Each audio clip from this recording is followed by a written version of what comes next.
n'a pas vraiment d'argument qui nous convainc. Il nous dit, voilà, pour être plus fort, il faut créer donc cette holding, des filiales. Je vous prépare à l'avenir parce que ça va être dur. Mais aujourd'hui, l'audiovisuel public, il est fort. Malgré les bâtons qui sont mis dans les roues depuis plusieurs années, malgré une réalité budgétaire qui est là. La présidente de France Télé ou celle de Radio France ont des choix à faire et c'est pas facile, on le comprend. Mais aujourd'hui, l'audiovisuel, il est fort. C'est peut-être ce qui embête d'ailleurs certains. Je résumerai en disant pourquoi vouloir casser ce qui fonctionne avec des audiences qui suivent, des spectateurs, des auditeurs, des mélomanes qui nous suivent, qui nous plébiscitent. Et comme tous ces gens nous plébiscitent, pourquoi le gouvernement n'entend-il pas aussi tous ces auditeurs et ces spectateurs qui nous plébiscitent et qui nous écoutent?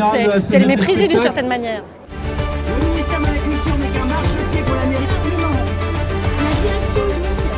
Je trouve extrêmement malhonnête les arguments qui sont employés de dire par exemple que Radio France, les auditeurs sont vieillissants, c'est pas vrai. Les audiences sont en augmentation, sont en cours de rajeunissement. Et en fait, je pense que ce qui pose problème à Rachida Dati et à tous ses amis, c'est le journalisme de qualité.